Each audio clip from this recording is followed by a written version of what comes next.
नमस्कार, डेली 24 भारत देख रहे हैं आप। मैं हूं आपके साथ साहिल धुलिया। बुलेटिन की शुरुआत करेंगे। बहुजन समाज पार्टी की राष्ट्रीय अध्यक्ष मायावती ने बकरीद के अवसर पर देशवासियों, विशेषकर मुस्लिम समुदाय को शुभकामनाएं दी। मायावती ने अपने संदेश में मुस्लिम भाई बहनों को ईद उल अजहा की मुबारकबाद देते हुए देश में खुशहाली, अमन और तरक्की की कामना की। उन्होंने लोगों से त्यौहार को शांति, सौहार्द और भाईचारे के साथ मनाने की भी अपील की। बसपा प्रमुख ने कहा कि ऐसे पर्व समाज में प्रेम, आपसी सद्भाव और सामाजिक एकता को मजबूत करने का संदेश देते हैं। उन्होंने सभी से मिलजुल कर त्यौहार मनाने और सामाजिक सौहार्द बनाए रखने का आग्रह किया। उधर समाजवादी पार्टी के राष्ट्रीय अध्यक्ष अखिलेश यादव ने बकरीद के अवसर पर प्रदेशवासियों और मुस्लिम समुदाय को शुभकामनाएं दी। अखिलेश यादव ने अपने संदेश में कहा कि ईद उल अजहा मुबारक और सभी के लिए अमन, खुशहाली और भाईचारे की कामना की। उन्होंने कहा कि त्यौहार समाज में प्रेम, सद्भाव और एकता का संदेश देता है। सपा अध्यक्ष ने लोगों से आपसी सौहार्द और शांति के साथ पर्व मनाने की अपील भी की। वहीं पीलीभीत के कोतवाली पूरनपुर कस्बे में दिनदहाड़े चोरी की एक बड़ी वारदात सामने आई है। लाइन पार निवासी पत्रकार अजय पांडे की मोटरसाइकिल मंगलवार शाम करीब 5 बजे भारत स्टील फर्नीचर के सामने से चोरी हो गई। पूरी घटना पास की दुकान में लगे सीसीटीवी कैमरे में कैद हो गई। जानकारी के अनुसार पत्रकार अजय पांडे अपनी मोटरसाइकिल संख्या UP 26 AM 5192 से दुकान पर पहुंचे थे। उन्होंने बाइक दुकान के बाहर खड़ी की और अंदर चले गए। करीब 10 मिनट बाद जब वो बाहर आए तो बाइक मौके से गायब थी। घटना के बाद उन्होंने आसपास तलाश की, लेकिन कोई सुराग नहीं मिला। इसके बाद पीड़ित ने पास की दुकान में लगे सीसीटीवी फुटेज की जांच की, जिसमें एक युवक उनकी बाइक चोरी कर ले जाता हुआ स्पष्ट दिखाई दे रहा है। पीड़ित ने कोतवाली पूरनपुर में लिखित तहरीर देकर बाइक बरामद करने और सीसीटीवी के आधार पर आरोपी की गिरफ्तारी की मांग की है। पुलिस ने तहरीर के आधार पर जांच शुरू कर दी है और सीसीटीवी फुटेज को कब्जे में लेकर चोर की पहचान के प्रयास तेज कर दिए हैं। पुलिस का कहना है कि जल्द ही मामले का खुलासा किया जाएगा। वहीं पीलीभीत जनपद में बकरीद पर्व को लेकर पुलिस प्रशासन पूरी तरह अलर्ट मोड पर है। जिले के सभी थाना क्षेत्रों में पुलिस ने संवेदनशील गांवों और क्षेत्रों पर विशेष निगरानी शुरू कर दी है। इसके साथ ही शांति व्यवस्था बनाए रखने के लिए लगातार शांति बैठकें आयोजित कर संभ्रांत नागरिकों से सहयोग की अपील की जा रही है। इसी क्रम में थाना जहानाबाद क्षेत्र के ग्राम खमरिया, जतीपुर और सुंदरपुर में कोतवाल जयशंकर सिंह के नेतृत्व में भारी पुलिस बल के साथ फ्लैग मार्च निकाला गया। इस दौरान पुलिस ने लोगों को सुरक्षा का भरोसा दिलाते हुए शांति बनाए रखने की अपील की। प्रशासन ने साफ कहा कि किसी भी तरह की शरारत या उपद्रव फैलाने की कोशिश करने वालों के खिलाफ सख्त कार्रवाई की जाएगी। पुलिस अधिकारियों ने चेतावनी दी कि अगर कोई खुराफात या शांति भंग करने का प्रयास करता है तो उसके खिलाफ कठोर कार्रवाई की जाएगी। साथ ही प्रशासन ने नागरिकों से अपील की है कि बकरीद पर्व के दौरान किसी भी संदिग्ध गतिविधि या शरारती तत्वों की जानकारी तुरंत पुलिस को दें। इसके अलावा किसी भी नई परंपरा को बढ़ावा न देने और प्रतिबंधित पशुओं की कुर्बानी न करने की भी सख्त हिदायत दी है। देखिए, जो बकरीद का त्यौहार जो आने वाला है उसको लेके काफी विस्तृत तैयारियां की गई हैं। हर जगह पे शांति समिति की बैठकें कर ली गई हैं। जिला स्तर पे भी कल मेयर और DM साहब के द्वारा सभी लोगों के साथ जो समाज के इम्पोर्टेंट लोग हैं और नगर पालिका, SDM, COs और अन्य अधिकारी और जो लोग हैं उन सबके साथ एक बहुत डिटेल्ड एक मीटिंग की गई है। उसमें सब लोगों को बहुत स्पष्ट जो निर्देश हैं वो बता दिए गए हैं और ये सबको बहुत ही स्पष्ट कर दिया गया है कि किसी प्रकार के प्रतिबंधित पशु की किसी भी हालत में कुर्बानी नहीं होगी। किसी भी सार्वजनिक स्थान पे, खुले स्थान पर कुर्बानी नहीं होगी और ये सारी चीजें बहुत ही स्पष्टता से बता दी गई हैं। कोई भी नई परंपरा किसी के द्वारा शुरू ना किया जाए, इस संबंध में बहुत सख्ती से निर्देश दिए गए हैं। इसके अलावा जो नगर पालिकाएं हैं उन सबको भी ये बता दिया गया है कि अपनी जो तैयारियां हैं साफ सफाई की वो सब समय से पूरी कर लें और जो इससे रिलेटेड फ्लैग मार्च इत्यादि भी हैं जो संवेदनशील जगह हैं उन सब जगहों पे लगातार कराया जाएगा और हम लोग बहुत ही प्रॉपर एक डिटेल्ड डिप्लॉयमेंट वहाँ रखेंगे। देखिए, वहीं बहराइच जिले में एंटी करप्शन टीम ने बड़ी कार्रवाई करते हुए महसी तहसील में तैनात राजस्व लेखपाल उमेश कुमार पाठक को 10,000 की रिश्वत लेते हुए रंगे हाथ गिरफ्तार कर लिया। ये कार्रवाई शिकायतकर्ता दुलारे यादव की शिकायत के बाद की गई, जिसमें आरोप था कि लेखपाल उनके बाबा विश्वनाथ के नाम दर्ज जमीन के कुर्रा बनाकर कोर्ट में पेश करने के एवज में लगातार रिश्वत की मांग कर रहा था। शिकायत पर देवीपाटन मंडल गोंडा की ट्रैप टीम प्रभारी निरीक्षक राम सहाय यादव के नेतृत्व में विशेष टीम गठित की गई। योजना के तहत कोतवाली देहात क्षेत्र स्थित मिर्जा नदीम बेग के फार्म हाउस पर जाल बिछाया गया, जहां लेखपाल को 10,000 की रिश्वत लेते पकड़ लिया गया। गिरफ्तार आरोपी मूल रूप से श्रावस्ती का निवासी और वर्तमान में बहराइच के सराय मेहराबाद क्षेत्र में तैनात था। उसके खिलाफ कोतवाली देहात थाने में भ्रष्टाचार निवारण अधिनियम के तहत मुकदमा दर्ज कर आगे की कानूनी कार्रवाई की जा रही है। दुलारे यादव शिवा मेरा नाम है। तमाजपुर का मैं रहने वाला हूँ। एक लेखपाल महोदय हैं, तकरीबन 8 महीना से मुझे जो है टांग के रखे हैं कुर्रा बनाने के मामले में, और अब तक हमसे 70,000 रुपया ऐड भी चुके हैं और फिर 20,000 की डिमांड कर रहे थे। जब मैं उनसे एकदम तंग आ चुका, मैं परेशान हो गया, मेरे पास पैसा नहीं था देने के लिए, उसके बाद हम एंटी करप्शन से संपर्क किए, गोंडा जाकर एप्लीकेशन दिए और वहाँ की टीम आई। अभी 10,000 रुपया उनको दिए हैं और रंगे हाथों पकड़े गए। वहीं गोरखपुर के हरपुर बुधहट क्षेत्र के मझौरा गांव में तेज आंधी ने Shri Balaji agro industries rice mill को भारी नुकसान पहुंचा है। कुछ ही मिनटों में पूरा परिसर मलबे में तब्दील हो गया। टीन शेड उड़ गए और मशीनें टूटकर क्षतिग्रस्त हो गई। घटना में करीब 1.5 करोड़ रुपए से अधिक के नुकसान का अनुमान लगाया जा रहा है। राहत की बात यह रही कि किसी तरह की जनहानि नहीं हुई। प्रशासन मौके पर पहुंचकर नुकसान का आकलन कर रहा है।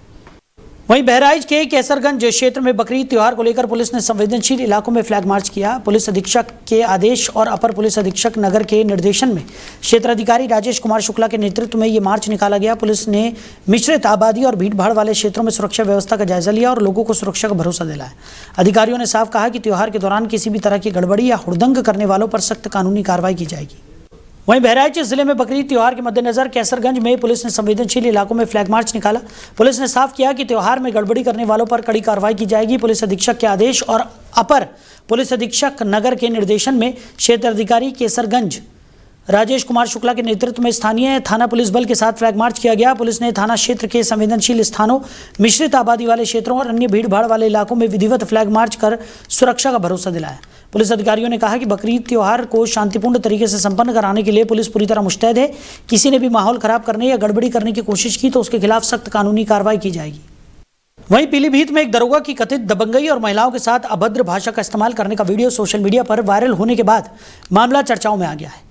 पीड़ित पक्ष ने पूरे मामले की शिकायत पुलिस अधीक्षक से की है। थाना बरखेड़ा क्षेत्र के शाहपुरा गांव निवासी कृष्णा देवी ने पुलिस अधीक्षक को दिए शिकायती पत्र में आरोप लगाया है कि गांव की गाटा संख्या 73 की भूमि जो खतौनी में उनके नाम दर्ज है उस पर दबंगों की तरफ से कब्जा करने का प्रयास किया जा रहा है। पीड़िता का कहना है कि संबंधित भूमि पर उनका कब्जा भी है। आरोप है कि करोड़ चौकी क्षेत्र में तैनात दरोगा मौके पर मौजूद रहे और ट्रैक्टर के जरिए कथित तौर पर दबंग पक्ष को कब्जा दिलाने में मदद भी की। वायरल वीडियो में दरोगा को महिलाओं के साथ गाली गलौज करते हुए भी देखा जा रहा है। पीड़ित पक्ष का आरोप है कि बिना राजस्व विभाग की मौजूदगी के ही पुलिस की तरफ से कार्रवाई की गई। वहीं वीडियो वायरल होने के बाद मामले ने तूल पकड़ लिया है। शिकायत मिलने के बाद पुलिस अधीक्षक ने पूरे मामले का संज्ञान लेते हुए जांच कर आवश्यक कार्रवाई का निर्देश दिया है। फिलहाल मामले की जाँच जारी है। खेत का मामला है मारो, हम खेती करते चले आ रहे, हम मुकदमा में जीत गए। जो लोगों ने कही है कि मुकदमा हारे गए, हमने नहीं हारे गए, हम जीते गए। हमें एक फट दिखा देना। दरोगा जी आए तो उसमें खड़े हो गए। उन लोगों ने हमें मारा पीटा और हम लोगों ने भजाया। कहीं ऐसा है कि खेत में से निकल लो, हम नहीं निकलेंगे, हमारी जमीन है, तुम भी कुछ भी इन पे कहो। हमारे बच्चे भी भगा भगा मारा, हमको भी भगा भगा मारा उसमें, और गंदी गंदी गाड़ी दी है उनने। ताकि बाद में फिर हमने कि ट्रैक्टर निकालो, उन्होंने कि ट्रैक्टर नहीं निकाला, ट्रैक्टर ने चालू कर दिया उसी खेती में। हमारा मामला ये है सर कि हम अपनी खेती करते आ रहे थे और उन्होंने 29 का मुकदमा डाला था। उनका मुकदमा खारिज हो गया तो उन्होंने जबरदस्ती हमारे खेत में कब्जा करना चाहा, जिसपे हमने रोका था। 112 डायल की थी, ये रात में गए थे कब्जा करने के लिए, तो 112 आई तो ये छोड़कर भाग गए, खेत छोड़कर भाग गए। उसके बाद में इन्होंने करोड़ चौकी इंचार्ज के लिए हम वहां पर गए थे तो उन्होंने कहा तुम भाग जाओ, तुम्हारे कागज कुछ नहीं है। और उसके बाद में ये पार्टी गई थी तो दिन के करीब 10 बजे दरोगा जी ने खड़े होकर खेत जुतवाया। जब हम और हमारी लेडीजें गई थी तो हम जेंट्स को रपटा रपटा कर भगा कर दौड़ा कर मारा था और लेडीजों के साथ बदतमीजी की, गंदी गालियां दे रहे हैं, जिसका वीडियो मेरे पास है। खेत का मामला। वहीं ललितपुर में अमृत योजना के तहत पाइपलाइन बिछाने के लिए खोदे गए गड्ढे अब लोगों और पशुओं के लिए खतरा बनते जा रहे हैं। मंगलवार सुबह गांधीनगर वार्ड नंबर 15 स्थित पुरानी ITI के सामने पानी से भरे एक गहरे गड्ढे में गाय गिर गई, जिससे इलाके में अफरा तफरी मच गई। घटना की सूचना मिलते ही स्थानीय पार्षद एड मनमोहन चौबे मौके पर पहुंचे। स्थानीय लोगों की मदद से काफ़ी मशक्कत के बाद गाय को सकुशल गड्ढे से बाहर निकाला गया। स्थानीय नागरिकों का आरोप है कि अमृत योजना के तहत पाइपलाइन कार्य के दौरान खोदे गए कई गड्ढों को बिना सुरक्षा इंतजाम के खुला छोड़ दिया गया है। बारिश और पानी भरने की वजह से ये गड्ढे हादसों का कारण बन रहे हैं और लोगों ने संबंधित विभाग की कार्यशैली पर सवाल उठाते हुए कहा कि अगर समय रहते खुले गड्ढों को नहीं भरा गया तो भविष्य में कोई बड़ा हादसा हो सकता है। स्थानीय नागरिकों ने प्रशासन से तत्काल सुरक्षा इंतजाम करने और खुले गड्ढों को भरवाने की मांग की है। वहीं सीतापुर जनपद की लहरपुर नगर पालिका परिषद के अध्यक्ष हाजी जावेद अहमद ने बकरीद के अवसर पर क्षेत्रवासियों से शांतिपूर्ण और स्वच्छ तरीके से त्यौहार मनाने की अपील की है। हाजी जावेद अहमद ने कहा कि बकरीद के दिन कुर्बानी सार्वजनिक स्थानों पर न की जाए बल्कि एकांत और बंद स्थानों पर ही की जाए। उन्होंने लोगों से अपील की कि कुर्बानी के बाद निकलने वाली गंदगी को इधर उधर ना फैलाएं बल्कि उसे एकत्रित कर नगरपालिका कर्मचारियों को सूचना दें। उन्होंने बताया कि सूचना मिलने पर नगरपालिका की गाड़ी मौके पर पहुंचकर गंदगी को बंद वाहन में ले जाएगी, जिससे नगर क्षेत्र में स्वच्छता बनी रहेगी और बीमारियों के फैलने का खतरा कम होगा। नगरपालिका अध्यक्ष ने सभी से आपसी भाईचारे और सौहार्द के साथ त्यौहार मनाने की भी अपील की।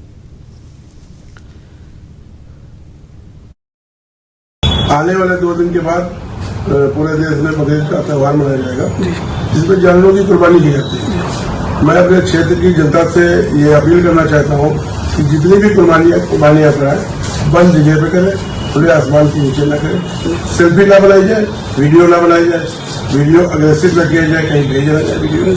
आप कुर्बानी अपने बजट के हिसाब से अच्छे से करें, गंदगी ना फैलाएं। जो भी गंदगी है, जो भी मलबा निकलेगा, उसके लिए नगर पालिका ने पूरे क्षेत्र में नगर पालिका क्षेत्र के अंदर टीमें बना रखी है वार्ड वाइज। वहां से आपका जो भी गंदगी निकलती है जानवर की, उसे उठा करके एक जगह पे मलबे को दफन करना, डालना, वहाँ पे ब्लीचिंग चूने की सारी व्यवस्था कर रखी। आज इसी संबंध में हम अपने सफाई नायकों से मीटिंग ले रहे थे और उचित दिशा निर्देश दे रहे थे कि पूरा नगर साफ रहना चाहिए। और नगर तभी साफ रहेगा जब जनता सहयोग करेगी। नगर की जनता से मैं सहयोग करने की अपील करता हूँ कि आप साफ सफाई में नगर पालिका परिषद का ध्यान रखिए, आप अपने नगर को साफ सुथरा बनाए। हमारा पूरा प्रयास है कि बकरीद के दिन, त्यौहार के दिन, 3 दिन त्यौहार चलता है हमारा, वहाँ कहीं भी आपको कोई गंदगी नहीं मिलेगी। और पूरी साफ सफाई, सारी जिम्मेदारी और सारी व्यवस्था का इंतजाम किया गया। आने वाले वहीं बदायूं में बदमाशों के हौसले लगातार बुलंद नजर आ रहे हैं। इस्लाम नगर थाना क्षेत्र में खेत से घर लौट रहे एक युवक को अज्ञात बदमाशों ने गोली मार दी, जिससे वो गंभीर रूप से घायल हो गया। घटना के बाद इलाके में दहशत का माहौल है। परिजनों के मुताबिक युवक रात करीब 9 बजे खेत की रखवाली कर घर वापस लौट रहा था। इसी दौरान रास्ते में पहले से घात लगाए बैठे अज्ञात बदमाशों ने उसे घेर लिया और कई राउंड फायरिंग कर दी। गोली लगने से युवक गंभीर रूप से घायल होकर मौके पर गिर पड़ा। गोली चलने की आवाज़ सुनकर आसपास के लोग मौके पर पहुंचे और घटना की सूचना पुलिस को दी। आनन फानन में घायल युवक को अस्पताल पहुंचाया गया, जहां प्राथमिक उपचार के बाद डॉक्टरों ने हालत गंभीर देखते हुए उसे हायर सेंटर रेफर कर दिया। फायरिंग की इस घटना से क्षेत्र में हड़कंप मच गया है और लोगों में भय का माहौल बना हुआ है। पुलिस मौके पर पहुंचकर मामले की जांच में जुट गई है, साथ ही बदमाशों की तलाश की जा रही है। वहीं ललितपुर में एक व्यापारी की बाइक की डिग्गी से 5 लाख रुपए चोरी होने का मामला सामने आया है। घटना के बाद इलाके में हड़कंप मच गया। वहीं पुलिस मामले की जांच में जुट गई है। जानकारी के अनुसार व्यापारी अपनी बाइक का पंचर बनवाने के लिए तुवन चौराहे पर रुका था। इसी दौरान अज्ञात चोरों ने मौका पाकर बाइक की डिग्गी से करीब 5 लाख रुपए पार कर दिए। जब व्यापारी को रुपए चोरी होने की जानकारी हुई तो उसके होश उड़ गए। घटना की सूचना मिलते ही पुलिस मौके पर पहुंची और आसपास लगे सीसीटीवी कैमरों की फुटेज खंगालना शुरू किया। पुलिस का कहना है कि फुटेज के आधार पर संदिग्धों की पहचान करने का प्रयास किया जा रहा है। पीड़ित व्यापारी की शिकायत पर सदर कोतवाली पुलिस ने मामला दर्ज कर जांच शुरू कर दी है। ये क्या हुआ कि हम अपने मित्र के साथ पैसे निकालने के लिए सेंट्रल बैंक आए और मित्र हैं जो हमें सैनी जी, दोनों लोग साथ में थे। तो सेंट्रल बैंक से पैसा निकाला और पैसा रखने के लिए कुछ नहीं लिए थे, तो वो पहले तौलिया में पैसे लपेट लिए। फिर वो सैनी जी बोले कि कुछ है थैला वगैरह।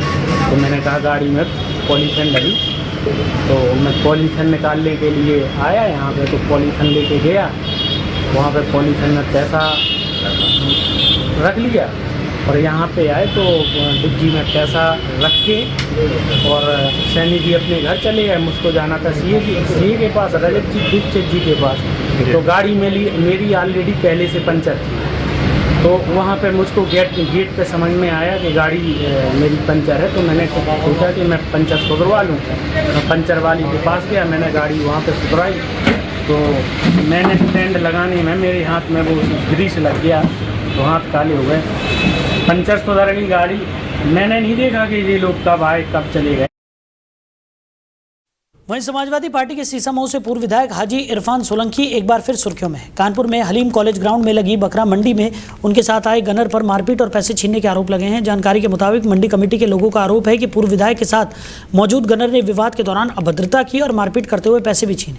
घटना के बाद मंडी परिसर में हंगामा हो गया और इरफान सोलंकी के खिलाफ जमकर नारेबाजी की गई। मामले में सबसे बड़ा सवाल ये उठ रहा है कि सीसामऊ विधानसभा से वर्तमान विधायक नसीम सोलंकी है और गनर उनकी सुरक्षा में तैनात बताए जा रहे हैं। ऐसे में पूर्व विधायक इरफान सोलंकी के साथ गनर किस आधार पर मौजूद था, जबकि मौके पर वर्तमान विधायक मौजूद नहीं था। बताया जा रहा है कि हलीम कॉलेज बकरा मंडी कमेटी के सदस्य वफा अब्बास ने चमनगंज थाने में इरफान सोलंकी के खिलाफ तहरीर दी है। पुलिस पूरे मामले की जांच में जुटी हुई है। इतना ईमानदार और संपन्न विधायक होता, अगर वो इतना ईमानदार विधायक होता, इतने मुकदमे ना लगते शहर में। ये तो हमारे मुसलमान भाइयों का कोई विकल्प नहीं है, उसके अलावा कोई चेहरा नहीं है, तो हम लोग उसको जिता देते हैं। आज वो जेल में था, चुनाव किसने जिताया? इतना ईमानदार और संपन्न विधायक होता, अगर वो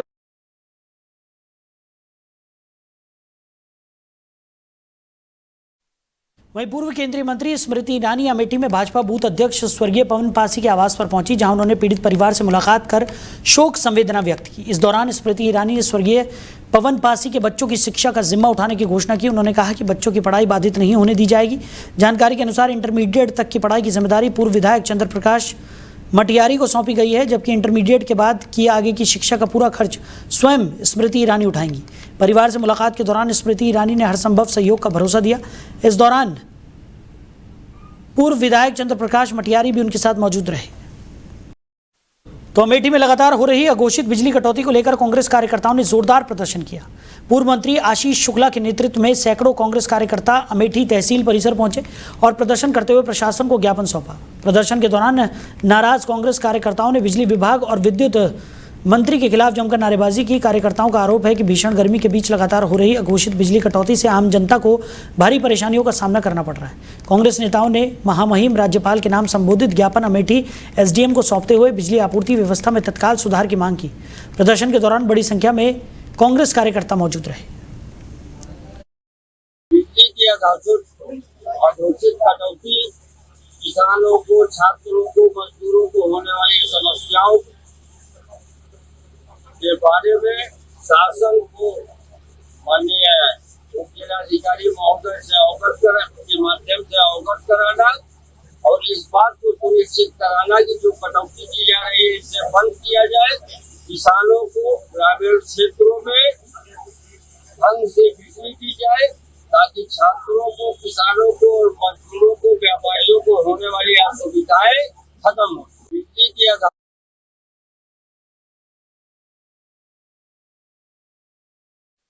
वहीं संभल में महंगाई और नीट परीक्षा रद्द किए जाने के मुद्दे को लेकर समाजवादी पार्टी कार्यकर्ताओं का प्रदर्शन उस वक्त हंगामे में बदल गया जब बड़ी संख्या में सपाई कलेक्ट्रेट पहुंच गए।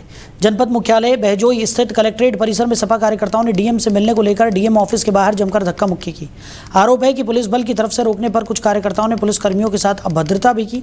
मौके पर मौजूद बहजोई कोतवाली प्रभारी से भी सपाई तीखी बहस करते और धमकाते नजर आए। प्रदर्शन के दौरान जिला मजिस्ट्रेट कार्यालय के बाहर काफी देर तक अफरा तफरी का माहौल बना रहा।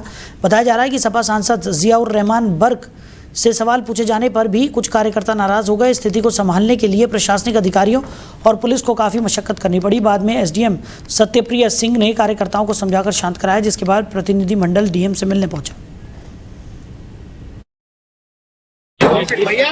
महंगाई लगातार प्रदेश और देश के अंदर बढ़ रही है और लोक जनता का बुरा हाल है और खासतौर से नीट के पेपर को लेकर के जो चर्चा रही कि वो आउट हुआ, जबकि मैं भी एजुकेशन कमेटी का सदस्य हूँ पार्लियामेंट की और उसमें भी हम लोगों ने बैठक बुलाई थी पिछली बार एनटी के अधिकारियों की, लेकिन वो चर्चा क्या हुई वो मैं आपके सामने तो नहीं बता सकता। लेकिन इस उस पर हम लोग बहुत समाजवादी पार्टी खासतौर से लेकर के महंगाई को लेकर के नीट के जो 22 लाख स्टूडेंट का, युवाओं का भविष्य खतरे में है, उस चीज को लेकर के आज हम लोगों ने ज्ञापन दिया है कि जिससे कि इस चीज पे कंट्रोल होनी चाहिए। डीजल पेट्रोल के दाम इस मई के महीने में 4 बार 7.5 रुपए लगभग बढ़ चुके हैं और जब डीजल पेट्रोल के दाम बढ़ते हैं तो यकीनन हर चीज पर ही महंगाई बढ़ती है। तो समाजवादी पार्टी माननीय जी के दिशा निर्देश पर जनता को किस प्रकार सहूलियत मिल सके, इस महंगाई से छुटकारा मिल सके। वैसे हमें ज्यादा उम्मीद नहीं है, लेकिन फिर भी हमारा फर्ज है कि हम लोग एक मेमोरेंडम देकर के ये दबाव बनाना चाहते हैं कि जनहित में, जनता के हित में इस महंगाई को कम करा जाए। सरकार आज ये कहती है कि डीजल पेट्रोल के रेट इसलिए बढ़ा रहे हैं क्योंकि दुनिया स्तर पर जो युद्ध चल रहा है उसकी वजह से क्राइसिस है। मैं सवाल करना चाहता हूं कि जब कच्चे तेल की कीमतें कम थी तब आपने तेल की कीमतें क्यों नहीं घटाई अगर आज बढ़ा रहे? वहीं ललितपुर के जाखलौन थाना क्षेत्र में कुएं में शव मिलने से इलाके में सनसनी फैल गई। घटना गणेशपुरा क्षेत्र की बताई जा रही है, जहां एक व्यक्ति का शव कुएं में उतरता हुआ मिला। जानकारी के मुताबिक शव की हालत संदिग्ध बताई जा रही है। स्थानीय लोगों के अनुसार शव की दोनों आंखें क्षतिग्रस्त दिखाई दे रही थी, जिससे हत्या की आशंका जताई जा रही है। सूचना मिलते ही पुलिस मौके पर पहुंची और ग्रामीणों की मदद से शव को कुएं से बाहर निकलवाया।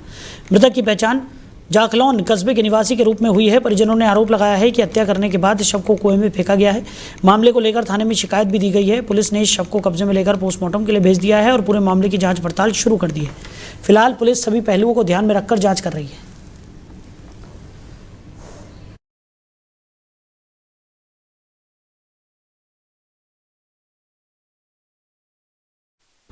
वहीं चित्रकूट जिले के पहाड़ी थाना क्षेत्र के साईपुर हत्याकांड में न्याय की मांग को लेकर ग्रामीणों का आक्रोश फूट पड़ा। बीते दिनों घर में सो रहे बाबूलाल यादव की चाकू से गोदकर की गई हत्या के विरोध में सैकड़ों ग्रामीण और पीड़ित परिवार के लोग सड़कों पर उतर आए और मुख्य मार्ग पर चक्का जाम कर प्रदर्शन किया।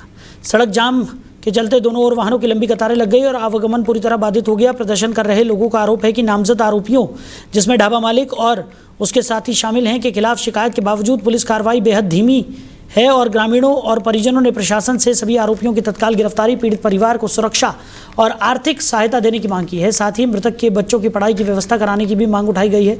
हमले की जानकारी मिलते ही प्रशासनिक अधिकारी और भारी पुलिस बल मौके पर पहुंचा। अधिकारियों ने प्रदर्शनकारियों को समझाने का प्रयास किया और भरोसा दिलाया कि पुलिस अधीक्षक के निर्देशन में आरोपियों की तलाश में लगातार दबिश दी जा रही है। प्रशासन की तरफ से निष्पक्ष जाँच और जल्द कार्रवाई का लिखित आश्वासन मिलने के बाद ग्रामीणों ने जाम को खत्म किया। हालांकि प्रदर्शनकारियों ने चेतावनी दी कि अगर जल्द कार्रवाई नहीं हुई तो आगे उग्र आंदोलन किया जाएगा।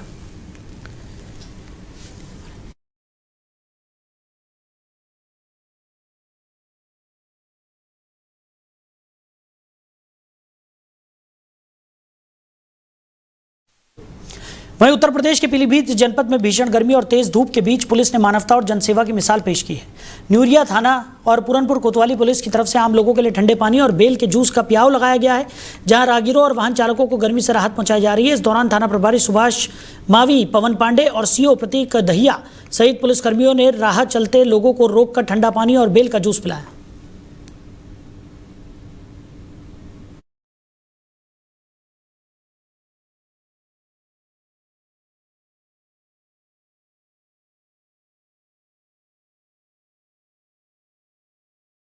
वहीं कानपुर सेंट्रल रेलवे स्टेशन पर जीआरपी ने अवैध मादक पदार्थ तस्करी के खिलाफ बड़ी कार्रवाई करते हुए 2 शातिर तस्करों को गिरफ्तार किया है। संयुक्त कार्रवाई में आरोपियों के कब्जे से करीब 74 किलो गांजा बरामद किया गया है, जिसकी अंतर्राष्ट्रीय बाजार में कीमत लगभग 80 लाख रुपए बताई जा रही है। जानकारी के मुताबिक जीआरपी कानपुर सेंट्रल और आरपीएफ की संयुक्त टीम स्टेशन के सर्कुलेटिंग एरिया में चेकिंग अभियान चला रही थी। इस दौरान संदिग्ध गतिविधियों के आधार पर 2 लोगों को हिरासत में लेकर जाँच की गई, जिसमें उनके पास मौजूद ट्रॉली बैग और पिट्ठू बैग से भारी मात्रा में गांजा बरामद हुआ।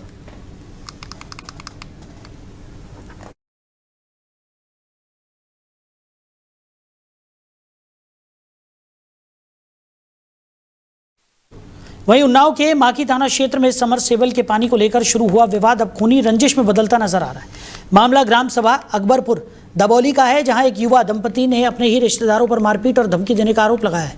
पीड़िता पूजा का आरोप है कि रिश्ते में लगने वाला देवर दिलीप गौतम आए दिन गाली गलौज करता है और विरोध करने पर मारपीट पर उतारू हो जाता है। पूजा के मुताबिक हाल ही में दिलीप गौतम ने अपने कुछ सगे संबंधियों के साथ मिलकर उनके पति की बेरहमी से पिटाई की। पीड़िता का कहना है कि जब वो अपने पति को बचाने के लिए पहुंची तो आरोपियों ने उसके साथ भी मारपीट की और जान से मारने की धमकी भी दी। घटना में उसके पति को गंभीर चोटें आई है। पूजा ने आरोप लगाया कि आरोपी दबंग प्रवृत्ति के हैं और पिछले कई वर्षों से परिवार को लगातार परेशान कर रहे हैं। मामला यही है कि जो तार काटा था मोटर का, वही मारा था पिलास। किसने मारा? दिलीप। कल क्या हुआ? ने उसने मारा? किसको मारा था? दोनों लोग को मारा था, पूजा का और कुलदीप को।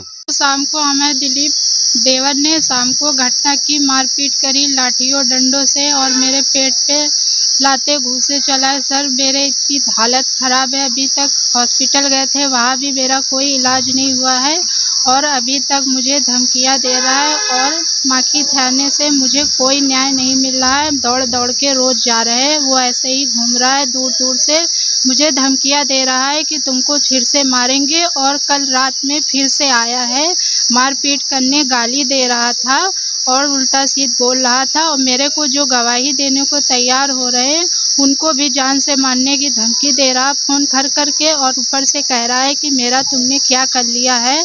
और हम थाने गए थे, वहाँ 4 वकील लेके बैठा था और वहाँ मेरे बयान लिए जा रहे थे और मुझे उल्टा ही मुझे डांटा जा रहा था और फिर उसके बाद पुलिस आई थी घर, मतलब जांच वाँच करके ले गई है और वो अभी तक फरार घूम रहा। वहीं चित्रकूट पुलिस ने साईपुर हत्याकांड में बड़ी कार्रवाई करते हुए हत्या के 2 आरोपियों को गिरफ्तार कर लिया है। ये कार्रवाई पुलिस अधीक्षक अरुण कुमार सिंह के निर्देशन में चलाए जा रहे अभियान के तहत की गई। जानकारी के अनुसार अपर पुलिस अधीक्षक पीयूष कांत राय के पर्यवेक्षण और क्षेत्राधिकारी राजापुर राजकमल के मार्गदर्शन में पहाड़ी थाना प्रभारी निरीक्षक निशिकांत राय व उनकी टीम ने कार्रवाई करते हुए ग्राम साईपुर में चाकू मारकर हत्या करने वाले 2 आरोपियों को गिरफ्तार किया। पुलिस की तरफ से गिरफ्तार आरोपियों से पूछताछ की जा रही है और मामले में आगे की विधिक कार्रवाई जारी है। उनका कहना यह है कि वही एक जिम्मेदार व्यक्ति था, इसका मर्डर हुआ, तो उसकी 3 लड़कियां हैं, 3 लड़के हैं, तो वो चाहते हैं कि सरकार से कुछ मुआवजा हमको दिलाया जाए ताकि उनका भरण पोषण हो सके आने वाले समय में। और 3 मुलजिम है, 3 में जो है 2 गिरफ्तार हुए हैं और 1 गिरफ्तार नहीं हुआ, उसको गिरफ्तार किया जाए, यही उनकी मांगे हैं। और ये भी कहते हैं कि बच की जो यहाँ ठेका है साईपुर में शराब का, उसको हटाया जाए यहाँ से, ये मांगे हैं उनकी। इंस्पेक्टर साहब का कहना है कि भाई जो हमारा काम है वो हम कर रहे हैं, बाकी मुआवजा दिलाना ये राजस्व का विषय है, डीएम साहब का है, उनसे आप मांग करिए, जो कि राजस्व से कोई अधिकारी अभी तक यहाँ उपस्थित नहीं हुए हैं। इंस्पेक्टर साहब है तो इंस्पेक्टर साहब का काम है मुलजिम को गिरफ्तार करना, धाराएं बढ़ाना घटाना और न्यायालय पे उपस्थित कर देना। तो पीड़ित पक्ष द्वारा लाश हटाया गया है? हाँ, हटाया गया है, ले जा रहे हैं उसमें अंतिम संस्कार, अंतिम संस्कार के लिए तैयारी बन रही है उनका। वहीं रामपुर के सैफनी क्षेत्र में मंगलवार को दिन दहाड़े चाय कैंटीन संचालक नईम की गला रेत कर हत्या कर दी गई। घटना के बाद इलाके में सनसनी फैल गई। नईम का शव ईंट भट्टे के पास उसके भूखंड पर बने कमरे में खून से लथपथ हालत में मिला।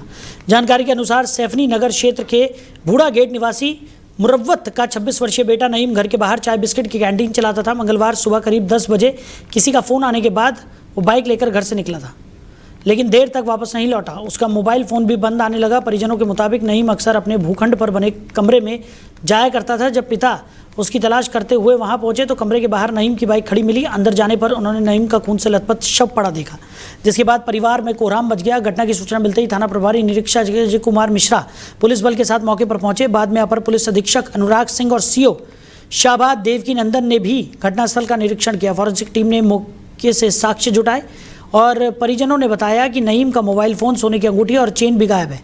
मृतक के पिता ने नईम के दोस्त अफसर पर हत्या का आरोप लगाते हुए मुकदमा दर्ज कराया है। पुलिस अधीक्षक सोमेंद्र मीणा ने बताया कि आरोपी के खिलाफ प्राथमिकी दर्ज कर ली गई है। फिलहाल आरोपी फरार है और पुलिस उसकी तलाश में जुटी है।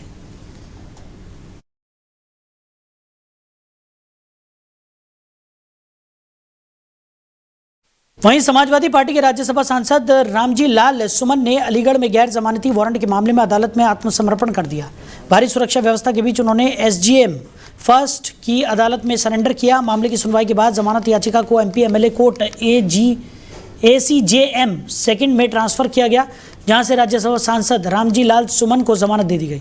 जमानत मिलने के बाद रामजी लाल सुमन मीडिया के सवालों से बचते हुए नजर आए। बताया जा रहा है कि ये मामला वर्ष 2011 का है, जब अलीगढ़ के कोतवाली नगर क्षेत्र स्थित शामियाना प्लाजा में बिना अनुमति सार्वजनिक सभा आयोजित किए जाने को लेकर पुलिस ने मुकदमा दर्ज किया था।